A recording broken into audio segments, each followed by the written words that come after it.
OBC को लेके तमाम राजनीतिक दल जो है वो राजनीति करते हुए नजर आते हैं, लेकिन एक शख्स महाराष्ट्र में ऐसा निकल के सामने आया जो पिछले 40 साल से ओबीसी की लड़ाई जो है वो लड़ता हुआ आया था और ओबीसी की लड़ाई कहीं ना कहीं उसने जीत भी हासिल करी। आज उनकी किताब का जो था वो इजरा था, उर्दू के अंदर वो किताब जो है आज लॉन्च करी गई, जिसके अंदर डॉक्टर ज़हीर काजी, एमएलसी कपिल पाटिल, तमाम जो दिग्गज लोग थे वो मौजूद थे और जो तमाम जो इलाके के जो जिम्मेदार लोग थे वो भी कहीं ना कहीं इस इजरे के अंदर मौजूद थे। हालांकि इस किताब के अंदर खास बात ये रही कि ओबीसी की लड़ाई के अंदर कहीं ना कहीं दिलीप कुमार जो है उन्होंने उस वक्त जो है बहुत साथ दिया और ओबीसी की लड़ाई को, ओबीसी को आरक्षण दिलाने के अंदर कहीं ना कहीं मुसलमानों को के अंदर ओबीसी के अंदर शामिल करने के लिए दिलीप कुमार की भी काफ़ी ज़्यादा मेहनत बताई गई। उसके साथ साथ डॉक्टर ज़हीर काजी ने भी ये कहा कि ओबीसी की लड़ाई जो है आसान नहीं थी। हालांकि ओबीसी का जो आरक्षण है वो मिल गया है, लेकिन आने वाले वक्त के अंदर ओबीसी की लड़ाई और भी जारी रखना चाहिए और लोगों को कहीं ना कहीं ओबीसी का जो फ़ायदा है वो ज़रूर उठाना चाहिए, क्योंकि हम ये देखते हैं कि ओबीसी कैटेगरी के आने के अंदर बाद तमाम जो लोग हैं, चाहे वो एजुकेशन हो, चाहे वो पढ़ाई का मामला हो, चाहे वो नौकरी के मामले हो, दोनों ही तरफ जो है लगातार ओबीसी के जो ओबीसी के अंदर जो है आरक्षण जो है वो मिलता हुआ नज़र आ रहा है। हालांकि ओबीसी को लेके तमाम तरीके के जो विवाद हमेशा से उठते हुए नजर आए, लेकिन आज जो है शब्बीर अहमद अंसारी की जो किताब है मंडल नामा करके वो काफ़ी ज़्यादा चर्चित रही, क्योंकि उन्होंने अपनी 40 साल की ज़िंदगी जो है इस किताब के अंदर उतारी और उसके अंदर ये बताया कि उतार चढ़ाव ज़िंदगी में कैसे आया। यही कहना चाहूँगा कि मंडल कमीशन जो आया था और मंडल कमीशन ने जो अपनी सिफारिशात दी थी उसके लिए जो 45 साल से संघर्ष लड़ाई हो रही थी, उस लड़ाई का पूरा के पूरा जिस अंदाज में इस लड़ाई को लड़ा गया है इस किताब के अंदर मुकम्मिल है। और तमाम लोगों से ये गुजारिश है कि वो मंडलनामा जो किताब निकली है उसको ज़रूर पढ़िए।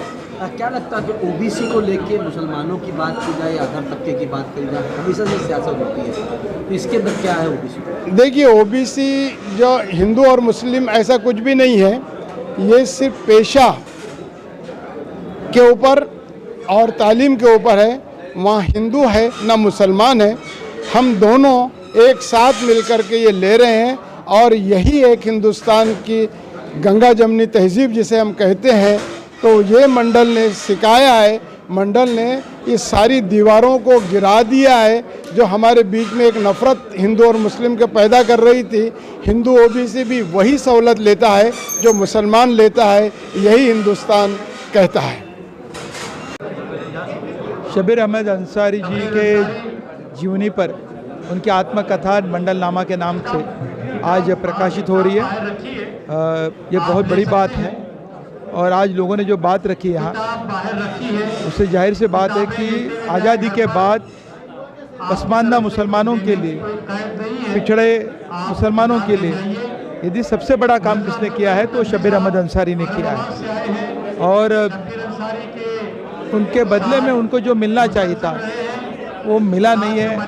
ये हमारी बदकिस्मती है कि हम भी उसमें कम पड़े कि उनको जो मिलना चाहिए था उसकी सैंक्शन, मान्यता वो नहीं हो पाया है। मगर आज गरीब पसमानदा तबके का, गरीब घर के बच्चे, मुस्लिम बच्चा जो पढ़ता है, आगे जा रहा है, उसका कारण, उसकी वजह केवल शब्बीर भाई है। यदि शब्बीर भाई नहीं होते तो आज ये पसमानदगी और बढ़ी रहती।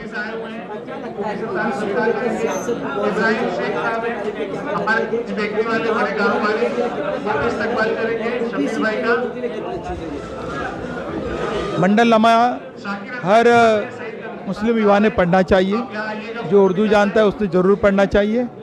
और महाराष्ट्र ही नहीं तो देश के पसमानदा मुसलमानों के लिए शब्बीर भाई ने जो काम किया है वो आपको जानना मिलेगा और आगे इससे इस तहरीक में नौजवान आ जाएंगे, उससे तहरीक और बढ़ेगी। देखिए, शब्बीर अंसारी एक वाहिद मुजाहिद है जिसने ये तहरीक शुरू की और बड़े कामयाबी के साथ उसके हमको नताइज मिले और हम आज उनके खिदमात को एतराफ़ कर रहे थे, अप्रिशिएट कर रहे थे। लेकिन बात वहाँ तक आके नहीं रुकनी चाहिए। हमको ये मूवमेंट को और रिवाइवल करके बहुत सारे अपने जो अभी भी मसाइल हैं उसको आगे ले जाना चाहिए। और बड़ी तादाद में जिन लोगों को इस तहरीक से फ़ायदा पहुंचा है, अलग अलग शोबे में, कोई डॉक्टर बना है, कोई इंजीनियर बना है, कोई पॉलिटिशियन बना है, इनको सबको जोड़ना है ताकि उनको एहसास हो कि ये तहरीक की वजह से आपको ये चीज़ें मिल गई हैं आपकी ज़िंदगी में। तो ये बड़ी तादाद में लोगों को जोड़ के एक नई तहरीक शुरू करना चाहिए। ये किताब और उनको अगर आप ट्रिब्यूट पे करना चाहो तो इसको रिवाइव करना बहुत ज़रूरी है, क्योंकि ये शब्बीर अंसारी साहब, यकीन मानिए वो इतने ताकतवर थे एक ज़माने में, वो नहीं दिख नज़र आ रहा है। तो कहीं ना कहीं हमको उनको ताकतवर बनाना है, इस मूवमेंट को बनाना है। उस तरह के दो चार नौजवान लोग जिनमें काम करने का जज्बा है, काबिलियत है और बेलोस काम करना चाहते हैं, वैसे लोगों को भी जोड़ना होगा। सेकेंड लाइन ऑफ डिफेंस जिसे कहा जाता है। सर क्या लगता है आपको, आप भी इस तहरीक से जुड़े हैं मंडल नामा से, और दिलीप कुमार साहब भी कहीं ना कहीं आप लोगों के साथ जुड़े थे, कितनी जद्दोजहद लगी इस मंडल नामा को महाराष्ट्र में ओबीसी की कैटेगरी में? देखिए, ये ऐसा था कि शब्बीर अंसारी साहब ने बहुत मेहनत की, लेकिन वो मूवमेंट को एक चेहरा चाहिए था, जिसको अंग्रेज़ी में कहते हैं पोस्टर बॉय। तो वो हमने बड़ी हिकमत के साथ दिलीप साहब को जोड़ दिया उसमें, और दिलीप साहब के आने के बाद वो तहरीक इतनी वज़नदार बन गई कि दिल्ली के सेंट्रल लीडर्स से लेके स्टेट के लीडर्स ने कहा कि दिलीप साहब हैं तो हमको कुछ करना होगा, और कामयाबी हमको मिली। मेहनत तो शब्बीर भाई की थी, लेकिन अल्टीमेट जो गोल मारने का जो काम किया वो दिलीप साहब ने किया। क्या लगता है सर, दिलीप कुमार साहब कभी भी कोई तहरीक से जुड़े नहीं रहे? ये कहा जाता है कि सिर्फ ओबीसी की लड़ाई के लिए दिलीप कुमार साहब जो थे जुड़े, और दिलीप कुमार साहब, ये बिल्कुल गलत है। दिलीप कुमार साहब ने खुद एक तहरीक चलाई जिसको उन्होंने नाम नहीं दिया, वो पर्दे के पीछे रहे, और बहुत सारे अदारे जो कायम हुए, तालीमी इदारे हिंदुस्तान के हर कोने में, वहाँ दिलीप साहब का बड़ा रोल रहा। वो अपने खुद के जेब से पैसे देते थे और फंड रेज करने में बहुत उन्होंने मेहनत की है। हर प्रोग्राम में जाते थे। आज के दौर में आप देखिए, फिल्म इंडस्ट्री के नए जो फिल्म स्टार्स हैं, जो हमारे मज़हब से इनकी वाबस्तगी है, उन्होंने एक भी ऐसा काम करके बताया तो आप बताइए मुझे। वो दिलीप साहब का जज्बा था, और दिलीप कुमार की बायोग्राफी में भी कहीं उसका जिक्र नहीं है। तो मैंने सायरा जी से कहा था, तो उन्होंने कहा ना भी इनकॉर्पोरेट करेंगे।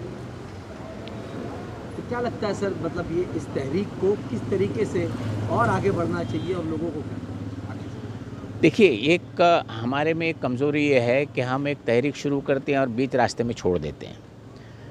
लेकिन जिस तरह से इस शख्स ने जो तहरीक चलाई, ग्राउंड वर्क इन्होंने किया, लेकिन सामने भी अच्छे वज़नदार चेहरे चाहिए कि जो ग्राउंड वर्क करने के बाद इसको वो लेवल पे ले जाने के लिए कुछ ऐसे लोग चाहिए जो मिल्लत में हो और गैर कौम में भी हो, जो इस बात में यकीन रखते हैं कि मुसलमान वाकई में बहुत ही पिछड़ा हुआ है, इसके लिए कुछ करना है। और इस सोच के बहुत सारे लोग कौम और गैर कौम में भी आज मौजूद हैं।